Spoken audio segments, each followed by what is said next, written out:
Good morning, children. The topic that we are going to see today is interconversion of energy.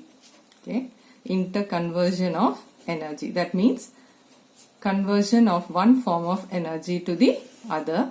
And specifically, this chapter we are dealing with mechanical energy. So we are going to see how potential energy is converted to kinetic energy and kinetic energy is converted to potential energy. So we're going to see some examples in which these energy conversions take place. Before going into that, we should see the law of conservation. Okay, I'll show it from the book.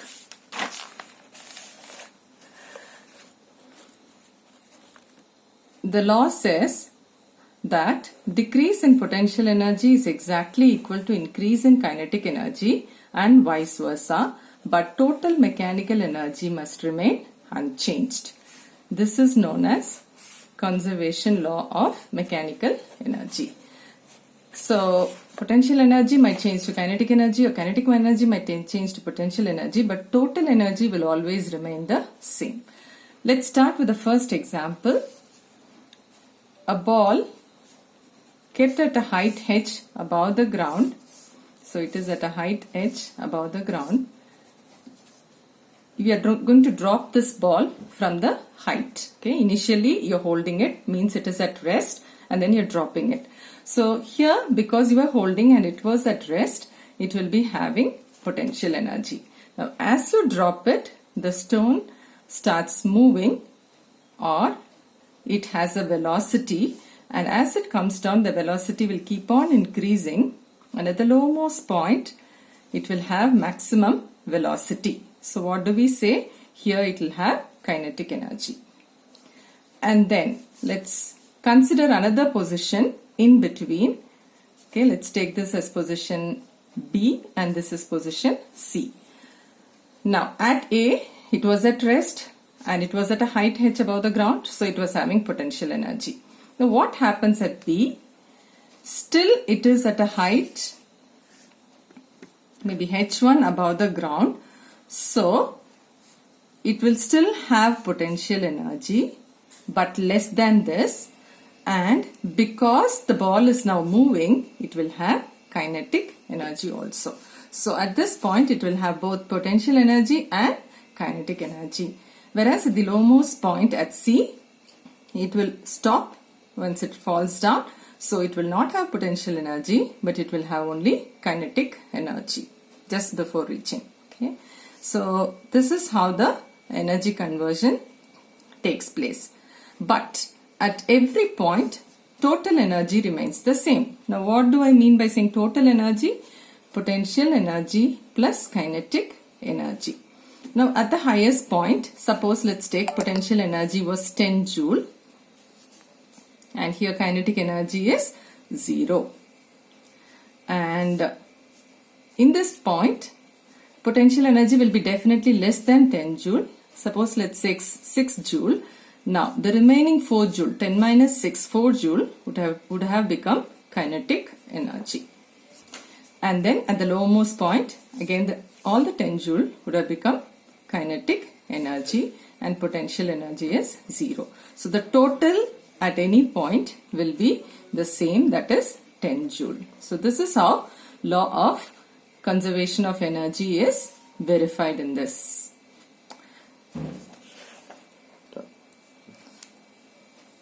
Turn to page 71 in your book, children.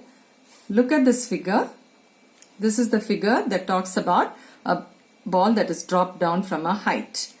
So you can strike off these are quite confusing, and just write at A it was having potential energy, at B potential energy and kinetic energy, and at C it is only kinetic energy.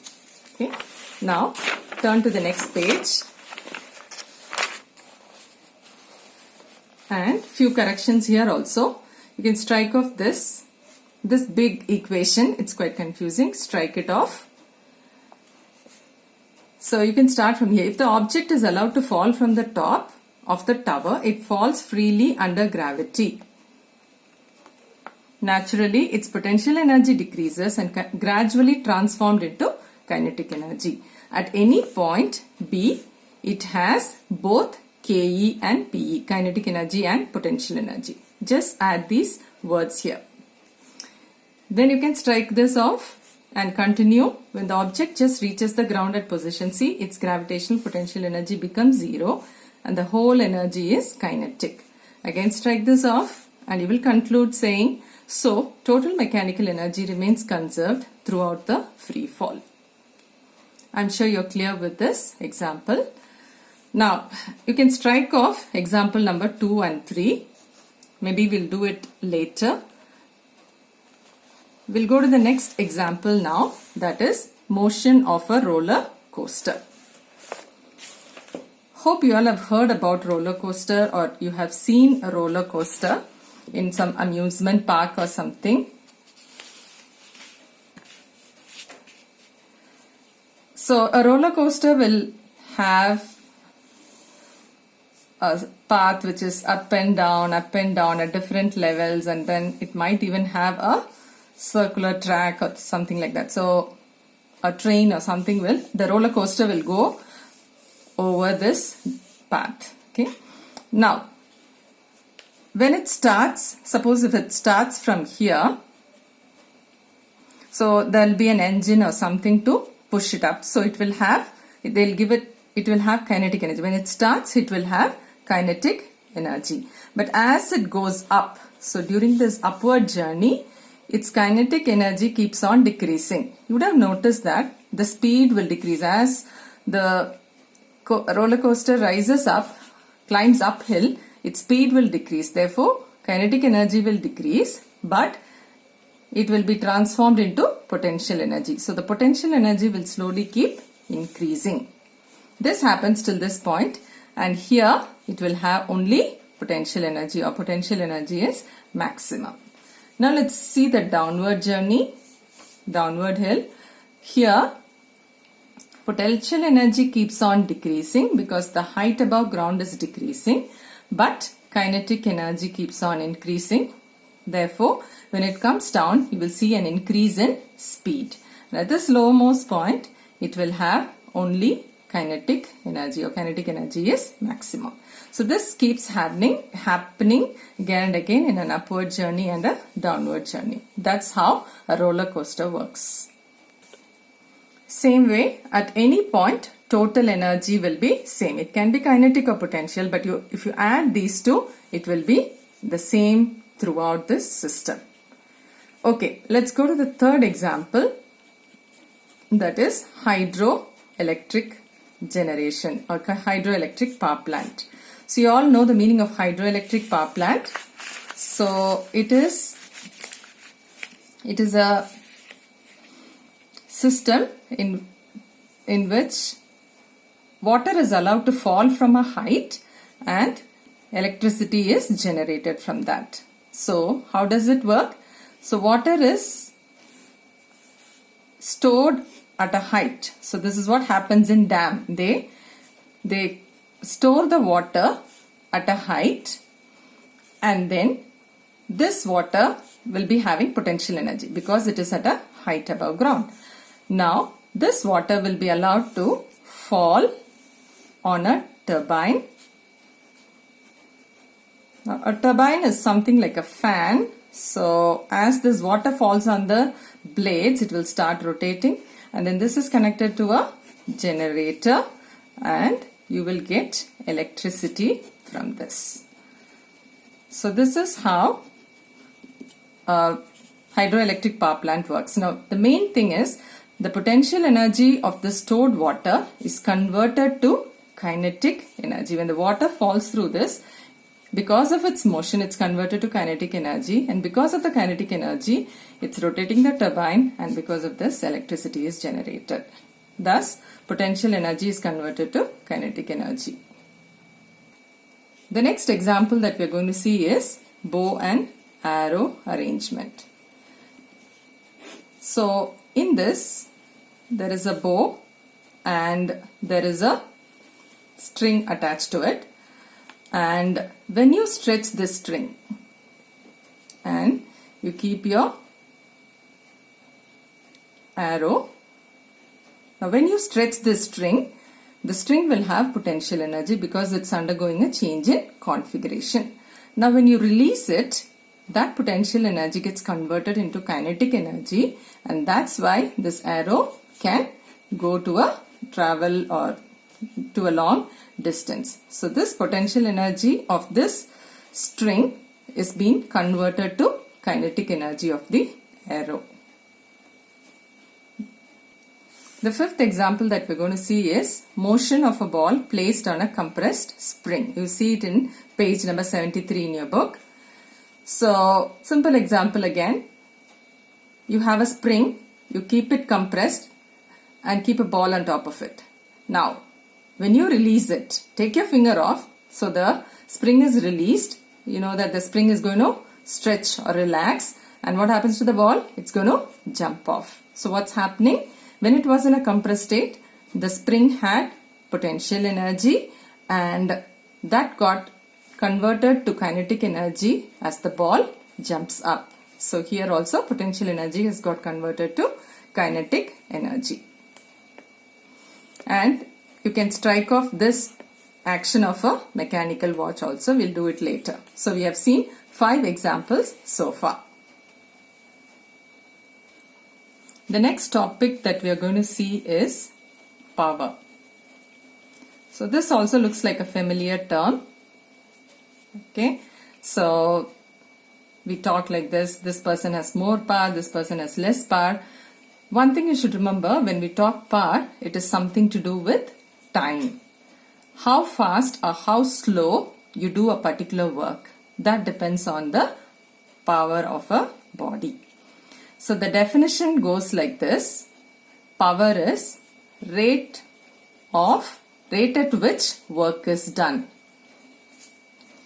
Rate means something to do with time. Okay, so rate at which work is done means the time that is work done upon time. Let's see the formula. This helps you to understand better. The formula goes like this: work done upon time.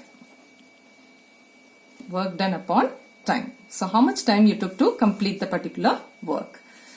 You should also remember that work done, energy is basically the capacity to do work. So you can have, instead of work done, you can also have energy upon time.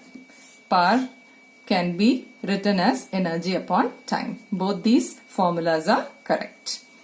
Now we go to the units. The SI unit of power is watt. Watt. Okay. And the symbol is W. Capital W. Okay. Now, next will be define 1 watt. Now, how to define 1 watt? So, when will this power become 1 watt? When work done is 1 joule and time taken is 1 second, then we say the body is having 1 watt of power. So, 1 watt is defined as 1 joule per 1 second. When 1 joule of work is done in 1 second, then the power of a body is said to be 1 watt. That's the definition of 1 watt. Now, watt is a very small unit. You have many other units which are used practically. They are kilowatt, megawatt and gigawatt. So 1 kilowatt will be 10 power 3 watt, 1 megawatt will be 10 raised to the power 6 watt and 1 gigawatt will be 10 power 9 watt. So these conversions we'll be using in the numericals. So you must remember this. Also there is another unit called horsepower. This is a unit specifically used to measure the power of a motor, electric motor. Okay, so 1 horsepower, so the symbol is H dot P.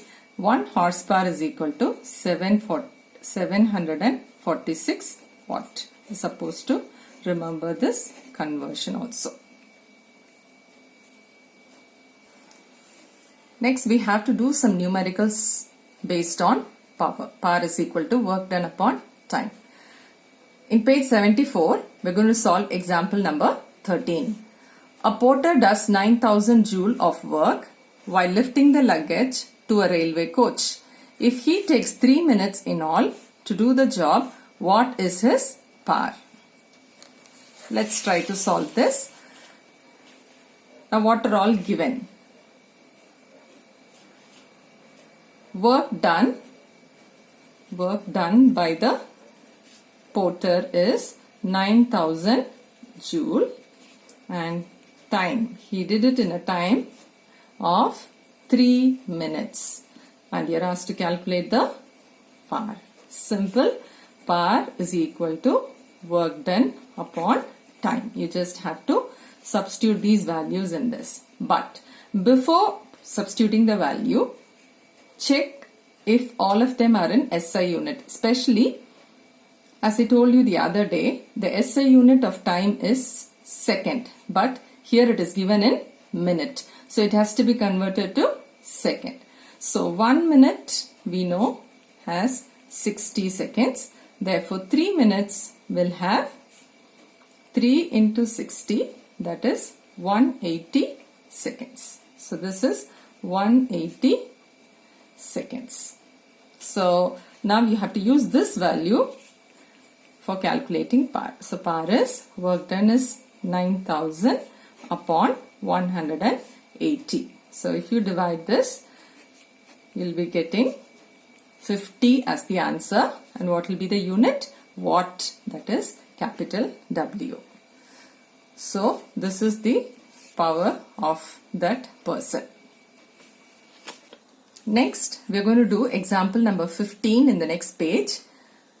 An LED bulb of 5 watt power is used for 1 hour. How much electrical energy is used by the bulb? So let's write what is given. So the power is given here, the power of the bulb is given here as 5 watt. And then time is 1 hour. And what you have to calculate? Energy. You have to calculate the electrical energy or just energy. Now, again we have to use this formula. Power is work done upon time, or we can also write the same formula as power is equal to energy upon time because they have asked energy here. Right. Now, before solving this, or before putting the values in the formula, if you see the unit of time is given in hour, again that's not an SI unit, it has to be converted to seconds. Now 1 hour has, first you convert it to minutes, 60 minutes. But I need to convert it seconds. So 1 minute has 60 seconds. So 60 minutes will be 60 into 60, that is 3600 seconds. Okay. So power is 5 watt and time is 3600 seconds. So let's substitute it here. Power is 5. Energy we have to calculate upon time is 3600. Now this being in the denominator, it will go up and it will get multiplied with 5. So 5 into 3600 will be your energy. So when you multiply these, you will be getting the value as 18,000 joule. 5 into 3600 is 18,000 joule. You can also write this as, convert it into kilojoule by dividing it by 1000. That will give you the answer in kilojoule. So the answer can be 18 kilojoule. Either 18,000 joule or 18 kilojoule. Both are correct. So we saw the definition of power, the formula of power, and so far we saw the definition of power, formula for power, units for power, and 2 numericals based on power. So you'll be getting some homework related to it. Please try them.